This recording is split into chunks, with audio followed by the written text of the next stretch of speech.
So today I'm going to look at how we find the area of a kite, and I'll follow it with an explanation of why that is the case. So we've got our formula here, and that says A, the area of the kite, is equal to a half times a small d, that's just the smaller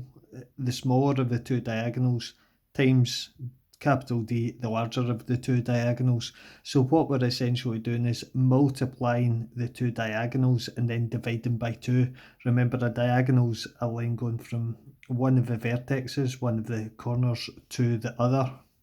So that's this one and this one. And you'll notice that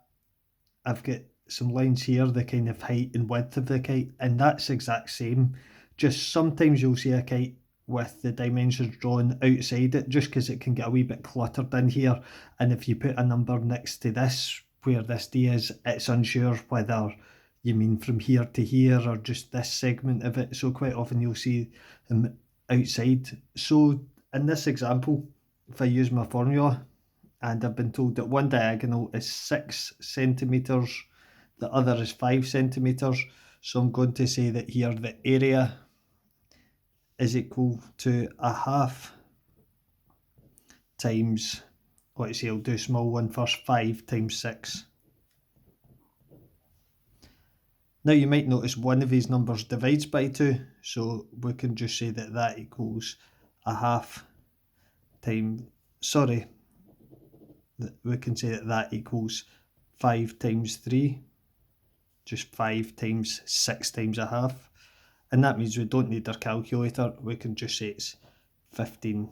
and remember it'll be centimetres squared if it's an area, and more complex ones we might sometimes need to use a calculator. Now the reason why this method works, of just finding a half times the two diagonals times each other, a bit of an explanation. If we've got any kite, we can turn it, well, we can draw a rectangle round it, just like this, kind of lines at right angles to the diagonal. And once we draw this rectangle, what we'll notice is it's been divided into 4 smaller rectangles, and in each of these smaller rectangles, half of it is taken up by something that is part of the area of the kite, and the other half out here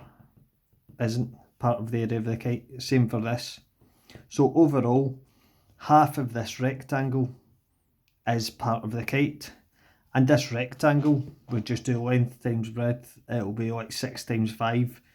30 centimetres squared, but we have to half it to find out that it's only 15 centimetres squared, the area of the kite in the middle.